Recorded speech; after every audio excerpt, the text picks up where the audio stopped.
అదే RTV app వార్తల్ని క్షణాల్లో చదివే అవకాశం ఉంటుంది. ఒక న్యూస్ పేపర్, ఒక టెలివిజన్ ఛానల్ మీ చేతుల్లో ఎప్పుడూ ఉంటాయి. నా పేరు ఆరిఫుల్లా. అహ్మద్ బాషా అతని అనుచరులు నా మీద చాలా అన్యాయమైన దాడులు చేశారు. గతంలో రహీష్ అలీ దర్గా స్థలం కబ్జా గురి అయిందని ఒక సోషల్ మీడియాలో పోస్ట్ చేసినంత వరకు మాత్రమే ఆ కాంట్రాక్ట్ ఎవరున్నాడో కూడా మాకు తెలియదు. ఆ గోడ కట్టిన కాంట్రాక్టర్ని ఎవరిని అతనిని నేను కత్తితో దాడి చేసినానని నా మీద క్రిమినల్ కేసులు వేసినాడు.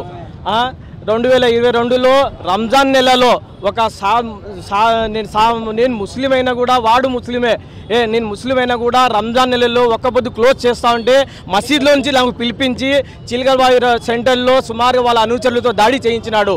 రంజాన్ నెలలో నా మీద రేప్ కేసులు వేయించినాడు. 2023లో దాడులు చేయించినాడు. మా వ్యాపారం మా ఫాదరు నేను టీడీపీకి సపోర్ట్ చేస్తున్నానని మా ఫాదర్ వాటర్ ప్లాంట్ ఉంటే అది క్లోజ్ చేయించినారు. కార్పొరేషన్ సిబ్బందిని వాటర్ ప్లాంట్ మూయిస్తాడు, ఎలక్ట్రిక్ సిబ్బందిని పంపించి కరెంట్ కట్ చేయిస్తాడు. చాలా మంది చాలా దౌర్జన్యాలు చేసినాడు. వాళ్ళ గుండాను వాళ్ళ అనుచరులను పంపించినాడు.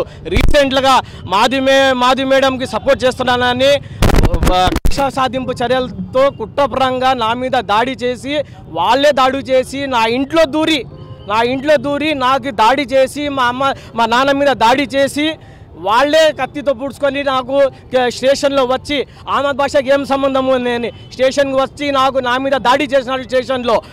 వాడికి నేను వాళ్ళ అమ్మకి వాళ్ళ నాన్న వాళ్ళ చెల్లెలకి నేను తిట్టగలుగుతాను, కానీ మా నాన్న నా సంస్కారం నేర్పించినాడు కాబట్టి నేను వాళ్ళ అమ్మకి వాళ్ళ చెల్లెళ్ళకి నేను గౌరవం ఇచ్చినాను.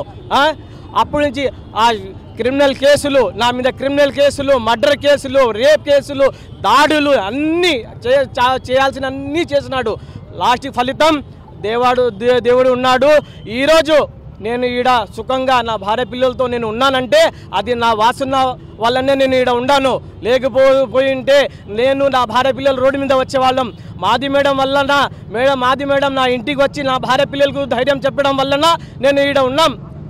మాది మేడం లేకుంటే నాలాంటి వాళ్ళు చాలా మంది రోడ్డు పాలు వచ్చేయండి.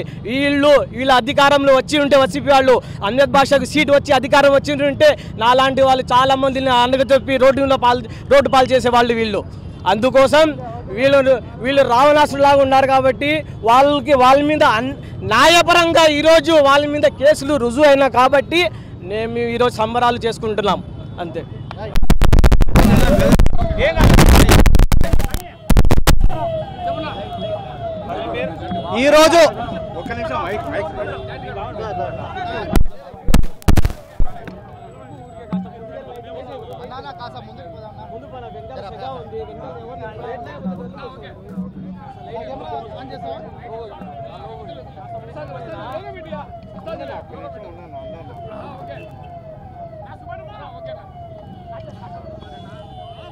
ఈరోజు అందరూ గమనించాల్సిన విషయం ఏంటంటే ఈరోజు డిప్యూటీ సీఎం అయిన మాజీ డిప్యూటీ సీఎం అమ్జద్ బాషా గారి సోదరుడు ఎవరైతే అహంకారంతో విర్రవీగుతా ఒకప్పుడు మా ఎమ్మెల్యే మాధవరెడ్డి గారికి అనరాని మాటలు మాట్లాడినాడో ఇంట్లోకి దూరుతాం అని అహంకారంతో ఎవరైనా సరే ఆడవారని అది ముస్లిం అయినా హిందూ అయినా క్రిస్టియన్ అయినా ప్రతి ఒక్కరిని గౌరవించాలనే ఇంగిత జ్ఞానం కూడా లేకుండా ఇష్టం వచ్చినట్టు ఆ రోజు మాట్లాడినందుకు ఈరోజు ఆ కర్మ ఫలించింది. ఇది ప్రతి ఒక్కరికి హెచ్చరిక. ఎవరైనా కూడా ఎవరితోనైనా మాట్లాడేటప్పుడు ఒళ్ళు దగ్గర పెట్టుకోవాలా. అహ్మద్ బాషా గారి వల్ల ఎంతో మంది మైనార్టీలే కాదు హిందూ సోదరులు కూడా క్రిస్టియన్ సోదరులు కూడా ఎంతో మంది వాళ్ళ కుటుంబాలు నాశనమైనాయి, ఎంతో మంది ఉద్యోగాలు పోగొట్టుకున్నారు. ఈరోజు వాళ్ళందరూ సంతోషపడుతుంటారు. పార్టీ పరంగానే కాదు నార్మల్ న్యూట్రల్ మనుషులు కూడా చాలా మంది ఈరోజు పండగ వాతావరణం ఇక్కడ నెలకొల్పిందని నేను తెలియజేసుకుంటున్నాను. 2019 నుంచి 2024 వరకు ఎక్కువగా నష్టపోయింది మాత్రం మైనార్టీలే. మైనార్టీ డిప్యూటీ సీఎం ఉన్నా కానీ ఎక్కువ నష్టపోయింది మైనార్టీసే. అతి ఎక్కువ కేసులు నమోదు చేసిన మీద మైనార్టీల మీదనే. మా ఇంటి మీద పోలీసు వాళ్ళని పంపించి నా మీద 14 కేసులు పెట్టించినాడు. ఈరోజు మా మేడం ఇంట్లో దూడతా అది చేస్తా ఇది చేస్తా అని ఏదేదో విరవీగినారు. ఇప్పుడు వాళ్ళ ఇంటికాడే వచ్చి మేము సెలబ్రేట్ చేస్తున్నాం. ఏం బిక్కున్నాడు? ఇది ఎప్పుడు కూడా కుర్చీ శాశ్వతం కాదు.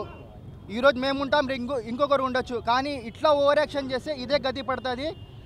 ఇంకా రానున్న రోజుల్లో అయినా కనీసం ఈయన ముస్లిమ్స్కు గొడవలు పెట్టాలని, ముస్లిమ్స్కు హిందువులు గొడవలు పెట్టాలని చాలా ఇప్పుడు కూడా ట్రై చేస్తున్నారు. ముఖ్యంగా మైనార్టీ యూత్ అవేగ్గా ఉండండి, వీళ్ళ ట్రాప్లో రాకుండా చూసుకోండి.